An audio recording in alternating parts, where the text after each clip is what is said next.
کہ یہ جو چیزیں آپ کے سامنے آ رہی ہوتی ہیں کون کون کر رہا ہے. ٹھیک ہے, تو آپ لوگ جو ہے بس اس کو یوز کرتے ہیں اور فائدہ حاصل کرتے ہیں. تو یہ زیادہ بہتر چیز ہوتی ہے کہ آپ بینک میں کام کریں اور اجر صرف اللہ تعالیٰ سے حاصل کریں.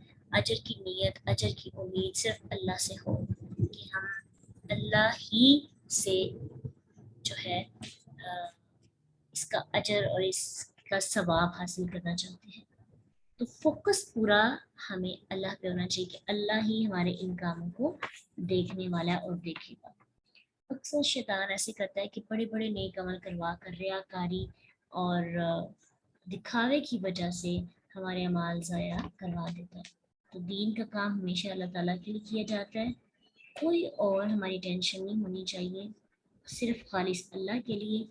اور اس ادنا سی شہرت کی خواہش دل میں جو آتی ہے اس کو نکال دینا چاہیے, کیونکہ جب ہم اللہ تعالیٰ کے لیے کام کرتے ہیں تو پھر اللہ بندوں کے دلوں میں بھی خود محبت پیدا کر دیتا ہے. جو بندہ رب سے محبت کرتا ہے, رب اپنے بندوں کے دلوں میں اس کی خود محبت, عزت پیدا کر دیتا ہے. اس لیے ہمارا فوکس کن تبینا بصیرا, اللہ کو دکھانا بس. اور چاہے کسی کو پتا ہو یا نہ پتا ہو یہ معنی نہیں رکھتا.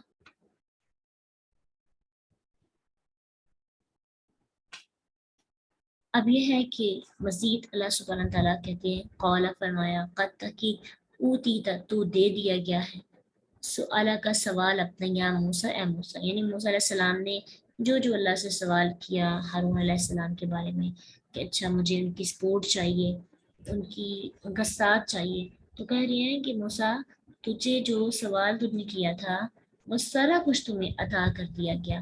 وَلَقَدْ مَنَنَّا, البتہ تحقیق احسان کیا تھا ہم نے, مننا کہتے ہیں احسان کو, اور کہا کہ ایک بار اور بھی تم پہ احسان کیا گیا تھا اس طرح کا. یہ پہلا احسان نہیں ہے کہ تجھے معجزہ بھی دیا گیا, ید بیضا اور آسا, اور پھر اس کے ساتھ تم نے جو دعا مانگی وہ بھی تمہاری قبول ہو گئی, اب تم فرعون کے پاس جا رہے ہو, تمہارا سپورٹر بھی ساتھ ہے. اللہ نے ایک بار پہلے بھی تم پہ احسان کیا تھا, وہ کب احسان کیا؟ اب اس احسان کا وہ احسان جو پورا واقعہ ہے وہ سٹارٹ ہونے لگے, وہ ہمیں اللہ سبحانہ تعالیٰ بتانے لگے ہیں. اچھا, موسیٰ علیہ السلام کا جو واقعہ ہے یہ آپ قرآن سے زیادہ آپ کو اوتھینٹک مل سکتا ہے.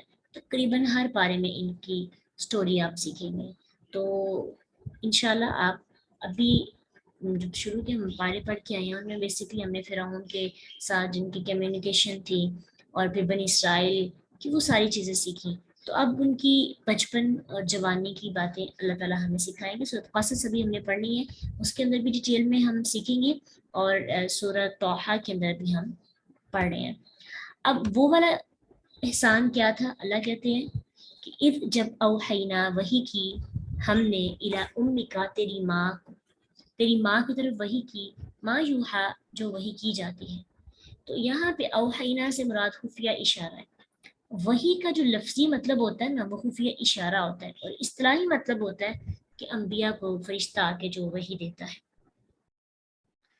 اب یہ کہ یہ وحی جو ہے یہ خفیہ اشارہ جاگنے میں بھی ہو سکتا ہے, رات کو خواب میں بھی ہو سکتا ہے, وہ پریشان ہو, کیونکہ آپ کو پتہ ہے کہ سورۃ بقرہ کے اندر آپ پڑھ کے آئے ہیں کہ موسیٰ علیہ السلام کی جب ولادت ہوئی تھی اس دور کے اندر فرعون نے یہ سب کو کہا تھا کہ جو بھی بیٹا پیدا ہوگا اس کو مار دیا جائے گا, بیٹیوں کو زندہ رکھا جائے گا, کیونکہ اس کو اچھا تھا کہ کوئی نبی آنے والا ہے. اب کیا ہوا کہ جس سال موسیٰ علیہ السلام پیدا ہوئے نا, ایک سال بیٹوں کو جو ہے نا ذبح کیا جاتا تھا, اس سال بیٹوں کو کیا کرنا تھا, ذبح کیا جانا تھا. اب ان کو ڈر تھا کہ میرے بیٹے کو جو ہے مار دیا جائے گا, تو اس لیے وہ اپنی پرورش اپنے گھر میں نہیں کر سکتی تھی. تو ان کے مائنڈ میں پھر اللہ تعالیٰ نے ایک آئیڈیا ڈالا, وہی کی خفیہ اشارہ, ان کو خواب میں بھی ہو سکتا ہے پریشان ہوئی ہوں اور سو گئی ہوں, پھر ان کو خواب آیا اور اللہ نے ہاتھ کے ذریعے, یہ وہ والی وحی ہے, یہ پراپر وحی نہیں. کچھ لوگوں نے کہا کہ مریم علیہ السلام بھی اور موسیٰ علیہ السلام کی والدہ بھی انبیاء میں سے تھی, ان کو وحی کی جاتی تھی. تو آپ نے قرآن میں پڑھا ہے کہ نبی عورت نہیں ہے, جتنے بھی نبی ہے وہ سارے کے سارے مرد ہیں, کسی عورت کو اللہ نے نبی نہیں بنایا. موسیٰ علیہ السلام کی والدہ کی طرف جو وحی کی گئی تھی نا وہ لفظی اور مطلب یہ سمجھے کہ اشارہ تھا، خواب میں یا دل میں بات ڈالا، پراپر فرشتہ نہیں آیا تھا ان کے پاس، اللہ کی طرف سے الہام ہو گیا تھا. جیسے آپ دیکھیں کسی کی چھٹی کی، اس کے بارے میں آپ کہتے ہیں اس کی چھٹی بڑی تیز ہے، اس کو پتہ چل جاتا ہے، تو کیا اس کے پاس فرشتہ آتا ہے؟ نہیں. اللہ تعالیٰ نے ایک سکس سینس ان کی کچھ ہوتی ہے، الہام دل میں بات ڈالا. اب بات کیا دل میں ڈالی؟ ان قذیفی ہی، ان کے یا قذیفی ڈال دے اسے، یا قاف ذال فا سے ہے قذف، پھینکنا یا ڈالنا، اور اسلامی ٹرم بھی ہے قذف، حد قذف، زنا کے الزام تراشی پر جو سزا دی جاتی ہے، کسی پر زنا کا الزام لگانے پر جو سزا دی جاتی ہے اسے حد قذف کہتے ہیں. اب کیا کہا کہ ڈال دے اس کو فی تابوتی، تابوت میں. تابوت جو ہے باکس کو کہتے ہیں، یہ سورۃ آل عمران میں پڑھا جو تالوت کا تابوت تھا. اور تابوت توبہ سے، اس کا روٹ بھی توبہ والا ہے. تو توبہ کا کیا مطلب ہوتا ہے؟ لوٹنا، پلٹنا. تو صندوق کے طرف بھی بار بار پلٹا جاتا ہے، کبھی کوئی چیز لینے کے لیے، کبھی کوئی چیز لینے کے لیے. تو اس کو کیا کہا جاتا ہے؟ باکس کو کہتے ہیں تابوت. ڈال دے اسے تابوت میں، فقدی ہی، پھر ڈال دے اسے، فی الیمی، دریا میں، فل یلقی، پھر تو ضرور ڈال دے گا اسے، الیم، دریا، یعنی دریا اسے ڈال دے گا، بالساحل، ساحل پر، یہ خود ہو، پکڑ لے گا اسے، عدو، دشمن. اللہ سبحانہ تعالیٰ پہلے بتا رہے ہیں لی میرا، وعدو لہو، اور دشمن اس کا. دل میں یہ بات ڈالی کہ آپ ایسا کریں کہ تابوت کے اندر موسیٰ علیہ السلام کو ڈال کر سمندر میں جو ہے بہا دے، اور سمندر ساحل کے کنارے کنارے لے کر اس کے دشمن کے گھر کے پاس جا کے اسے دکھائے گا دشمن کو، اور دشمن اسے پکڑ لے گا. پوری پلاننگ اللہ سبحانہ تعالیٰ نے کی. اور پھر کہا وَأَلْقَيْتُ عَلَيْكَ مَحَبَّةً مِّنِّي، اور ڈال دی میں نے تجھ پر محبت اپنی طرف سے. یہ موسیٰ علیہ السلام کو اللہ سبحانہ تعالیٰ کہہ رہے ہیں. اچھا، کہا جاتا ہے کہ موسیٰ علیہ السلام کی صورت ہی ایسی اللہ نے بنائی کہ جو ان کو دیکھتا بے اختیار ان سے محبت کرنے لگتا. اسی لیے تو فرعون نے اپنے پاس رکھ لیا تھا نا ان کو اٹھا کر. حالانکہ وہ بچوں کو ذبح کر رہا تھا، لیکن وہ اس قدر اٹریکٹیو تھے. کچھ بچے ایسے ہوتے ہیں کہ جن کو دیکھ کر آپ خود ساختہ اٹریکٹ ہو جاتے ہیں، بہت خوبصورت، پیارے اور بڑے کیوٹ سے ہوتے ہیں. تو اسی طرح اللہ سبحانہ تعالیٰ نے موسیٰ علیہ السلام پر یہ بھی ایک احسان کیا تھا کہ جو بھی ان کو، ایک احسان تو یہ تھا کہ ان کی زندگی بچائی. دوسرا احسان یہ تھا کہ اللہ تعالیٰ نے ان میں ایسی چیز پیدا کر دی کہ جو بھی ان کو دیکھے ان کو ان سے محبت ہو جاتی تھی. یہ بھی اللہ کا احسان ہی تھا. وَلِتُصْنَعَ، تاکہ تو پرورش کیا جائے، عَلَىٰ عَيْنِي، میری آنکھوں کے سامنے. اللہ سبحانہ تعالیٰ فرما رہے ہیں کہ تو پرورش میری نگرانی میں کرے گا، یعنی تمہاری پرورش میری نگرانی میں ہوئی، میں نے کی. دشمن کے گھر میں ہوئی، لیکن نگرانی کون کر رہا تھا؟ اللہ. جس کی نگرانی اللہ کرے، کیا اس کی تربیت غلط ہو سکتی ہے؟ آپ خود سوچیں کہ ہم کتنا سوچتے ہیں نا کہ بچوں کو اچھا ماحول دینا ہے، اور بچوں کے اچھے ماحول کی ہم کتنی بات کرتے ہیں کہ ایسا ماحول ہوگا تو بچوں کی تربیت اچھی ہوگی. بعض اوقات ایسا ہوتا ہے انوائرمنٹ بڑا اچھا ہوتا ہے، بچوں کی تربیت اچھی نہیں ہو پاتی. ماں محنت بھی بڑی زیادہ کرتی ہے لیکن تربیت نہیں اچھی ہو پاتی. کچھ بچے ایسے ہوتے ہیں کہ ماحول اچھا نہیں بھی ہوتا، وہ فیسلٹی ساری آپ نہیں بھی دے پاتے، لیکن اللہ تعالیٰ نے نا وہ بائی بانڈ جو ہوتے ہیں وہ پیدائشی طور پر اللہ کی رحمت میں ہوتے ہیں، اللہ تعالیٰ کے فضل میں ہوتے ہیں، اللہ کی نگرانی میں ہوتے ہیں. تو وہ جہاں کہیں بھی جائیں ان کے اندر اللہ کی جو محبت ہوتی ہے وہ ہمیشہ رہتی ہے. اب دیکھیے ماحول بھی نہیں اچھا، دشمن کے گھر میں کفر میں پرورش پائی، تربیت بھی اچھی نہیں ہوئی، ٹھیک ہے، اور کسی چیز نے ان کو نقصان بھی نہیں پہنچایا، ماحول نے نقصان نہیں پہنچایا، انوائرمنٹ نہ تربیت نے نہ ان کو نقصان پہنچایا، نہ فرعون نے ان کو نقصان پہنچایا. کیوں؟ کیونکہ جو اللہ کے حفظ میں ہوتا ہے، جو اللہ کے توکل میں ہوتا ہے، پھر اللہ کے سامنے کوئی بھی چیز اس بچے کو نقصان نہیں پہنچا سکتی.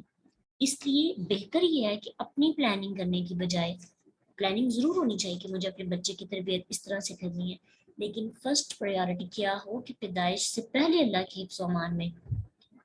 اسی لیے تو دعا سکھائی گئی ہے نا کہ جب ہسبینڈ وائف آپس میں ریلیشن بناتے ہیں تو وہ ایک دعا بڑی پیاری ہے کہ اس دعا کو جب پڑھا جاتا ہے تو اس کے عوض میں جب اولاد پیدا ہوتی ہے تو وہ اولاد اللہ کی حفظ و امان میں ہوتی ہے، شیطان کی شر سے اس کو بچا لیا جاتا ہے، شیطان اس پر حملہ نہیں کرتا. تو اپنی اولادوں کو، اپنے بچوں کو اللہ کی ایمان میں دینا چاہیے اور اللہ سے دعا کرنی چاہیے اسپیشلی کہ اللہ ہم قاصر ہیں، ہم نہیں اس قابل کہ ہم ان کی ایک ایک وقت کو، ایک ایک لمحے کو واچ کر سکیں.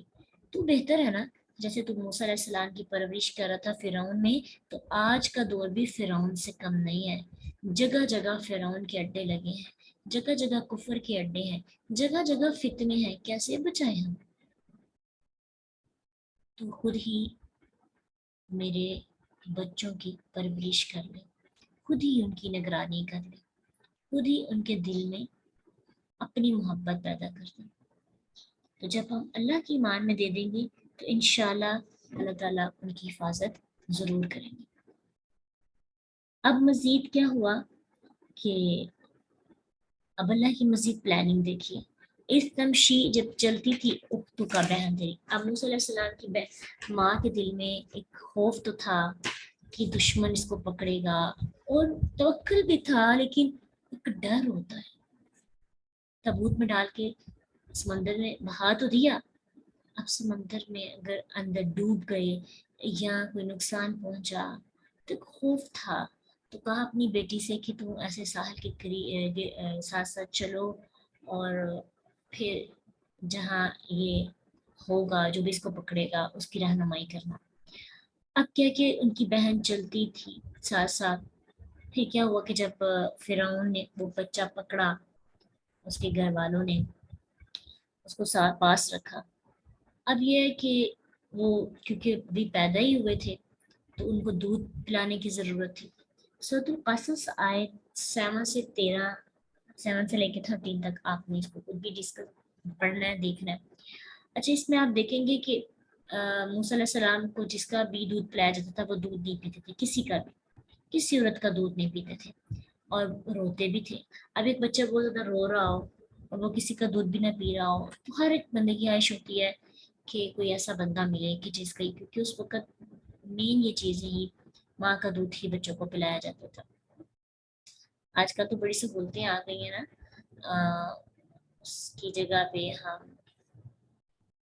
باہر جب بازار سے جو دودھ ملتا ہے بھینس کا دودھ پلاتے ہیں، لیکن اس وقت فوکس یہ ہوتا ہے کہ بچہ ماں کا دودھ ہی پیتا ہے. اب یہ ہے کہ وہ کسی کا بھی دودھ نہیں پیتے تھے. یہ بھی اللہ تعالیٰ کی ہی طرف سے اللہ نے کیا کیا کہ سب کا دودھ موسیٰ پر حرام کر دیا. موسیٰ علیہ السلام کسی کا دودھ نہیں پیتے تھے.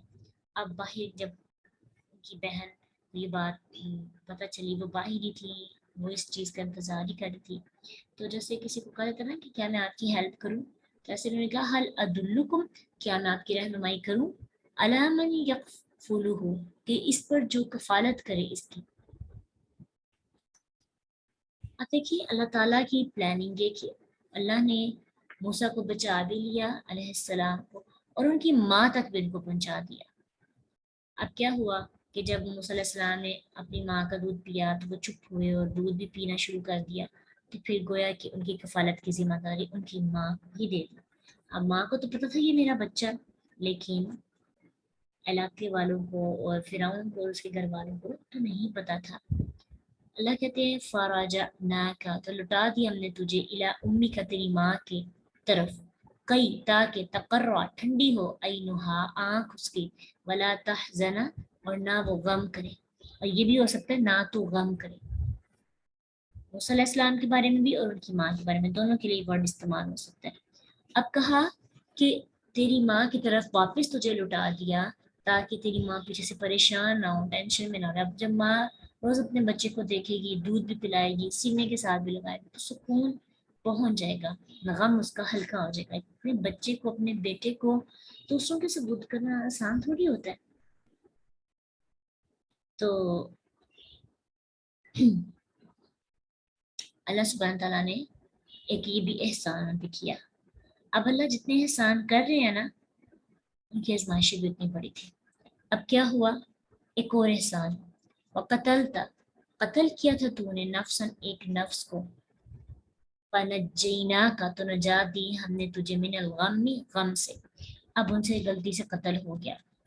اگر آپ غلطی سے کسی پر الزام لگا دیں نا، تو اگر آپ کو پتہ چل جائے کہ میں غلط ہوں، میں نے کسی کی غلطی سے عزت اچھال دی ہے، مجھے نہیں پتا تھا یہ تو حق پہ ہے، کیونکہ موسیٰ علیہ السلام کو سیکنڈ ڈے میں پتہ چل گیا تھا کہ جس کو میں نے قتل کیا تھا وہ حق پہ تھا. دو لوگ آپس میں لڑائی کر رہے تھے، تو موسیٰ علیہ السلام سے ایک بندے نے مدد مانگی، موسیٰ علیہ السلام نے ان کو مدد کرتے ہوئے دفاع کیا اس کا، وہ فوت ہو گیا. اگلے دن وہ بندہ جس کا دفاع کیا تھا وہ کسی اور کے ساتھ لڑائی کر رہا تھا. تو پھر اس طرح ان کو پتہ چل گیا کہ اگلے دن بھی وہ پھنسنے لگے تھے اس میں، لیکن ان کو پتہ چل گیا کہ یہ بندہ ہی غلط ہے اور جس کو کل میں نے قتل کیا تھا وہ حق پہ تھا. اب یہ چیز جب آپ کو پتہ چل جائے کہ جس کی میں نے عزت اچھالی، جس کو میں نے الزام لگایا، جس کو میں نے مارا وہ تو صحیح تھا، تو ڈپریشن میں چلے جاتے ہیں، ایک غم میں چلے جاتے ہیں. ایک شرمندگی کا احساس جو آپ کو گھیر لیتا ہے نا، وہ آپ کو سونے بھی نہیں دیتا، رات کی نیندیں اڑ جاتی ہیں. موسیٰ علیہ السلام کے ساتھ بھی ایسا ہی ہوا. اب اللہ تعالیٰ نے ایک اور احسان کیا کیا کہ ان کو اس غم سے، اس ڈپریشن سے نجات دی. اللہ نے اس ڈپریشن سے ان کو نکالا. پھر کہا وَفَتَنَّاكَ فُتُونًا، اور آزمایا ہم نے تجھے، خوب آزمانا. موسیٰ علیہ السلام کو اللہ نے بہت ہی زیادہ آزمایا، ایک ایک جگہ پہ. اب یہ ایک آزمائش ہی تھی نا. اب کیا ہوا کہ جب ان کو پتہ چلا کہ مجھے ڈھونڈا جا رہا ہے، مجھے تو دربار میں حاضر کیا جائے گا. اب وہ روڈ پہ، سمجھے سڑک پہ تھے، وہیں سے ان کو پھر کیا ہوا، جانا پڑا مدین کی طرف. اب وہ اپنے گھر جا کے انفارم بھی نہ کر سکے. آپ امیجن کریں کہ آپ رستے میں ہوں گے، آپ نے گھر والوں کو انفارم بھی نہیں کیا ہوگی، تو آپ کے پاس موبائل ہے، کچھ بھی نہ ہو، آپ باہر چلے جائیں اور اب یہ ہو کہ آپ کو اچانک سے نکلنا پڑے اور پتہ بھی نہیں آگے آپ کہاں جائیں گے، کوئی پتہ نہیں. کتنا یہ ایک آزمائش ہوتی ہے نا. تو موسیٰ علیہ السلام وہیں سے گھر نہیں پلٹے، واپس نہیں آئے، مدین کی طرف نکل پڑے.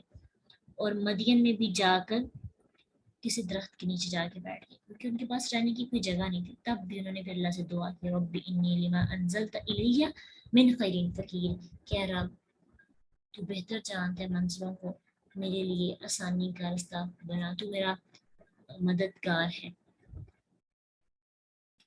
اور اللہ تعالیٰ سے کافی انہوں نے ہیلپ مانگی، مدد مانگی. اللہ تعالیٰ نے ان کے رہنے کا انتظام کیا. وہ بھی انشاءاللہ ہم سورۃ القصص کے اندر ہم پڑھیں گے کہ کیسے دو عورتیں تھیں، ان کی انہوں نے مدد کی پانی جو ہے پانی نکالنے میں، پانی لینے میں. کس طرح سے پھر انہوں نے ان کو کرائے پہ رکھ لیا مدد کرنے کے لیے. پھر وہاں پہ ہی ان میں سے ایک کے ساتھ شادی بھی ہو گئی. اس طرح اللہ تعالیٰ نے ان کے رہنے کا انتظام بھی کر لیا. فلا بستا، تو پھر ٹھہرا تو، سینین، کئی سال، تھوڑے دیر کے لیے نہیں، کئی سال وہ مدین میں رہے. فی اہل مدین، اہل مدین میں. ثم پھر جئت، آ گیا تو، علی قدر، مقررہ اندازے پر، یا موسیٰ، اے موسیٰ. پھر جب پراپر مقرر مدت ان کی کمپلیٹ ہو گئی، وہ ایک مدت میں رہے تھے، کیونکہ انہیں اپنے آپ کو جو ہے گروی دے دیا جاتا ہے، یا ایک پراپر عرصے کے لیے وہاں پہ رہ رہے تھے. وہاں پہ ان کی شادی بھی ہوئی. تو پھر وہ جتنی عرصے تک وہاں پہ رہے، پھر وہ واپس جب آ رہے تھے رستے میں، پھر ان کو نبوت دی گئی. تو نبوت سے پہلے بھی موسیٰ علیہ السلام کی کتنی آزمائشیں ہوں. تو کنکلوژن اس بات کا یہ نکلتا ہے کہ زندگی آزمائشوں سے بڑی ہوتی ہے. جو رب کا جتنا قریب ہوتا ہے، موسیٰ علیہ السلام کا ذکر ہر جز میں ہے نا. تو آپ دیکھیں کتنا مقام ہے، آج اولو العزم پیغمبروں میں سے ہیں. تو آزمائشیں بھی تو وفتنا کا فتون، اللہ نے بہت آزمایا تھا ان کو، بہت زیادہ. آزمائشیں تھی، لیکن ہر آزمائش میں پورا اترے، اللہ سے دعا کرتے رہے اور اللہ تعالیٰ نے ان کی مدد بھی فرمائی اور آگے بھی اللہ ان کی مدد فرمائیں گے جو ہم سیکھ رہے ہیں۔ جی حد قذف یہ ہے کہ جب کوئی زنا کا الزام لگاتا ہے نا کسی پر، پتہ چل جاتا ہے یہ الزام ہے، تو اس کو سزا دی جاتی ہے الزام لگانے کی، اسے حد قذف کہتے ہیں۔ انشاءاللہ مزید دیکھیں گے کل۔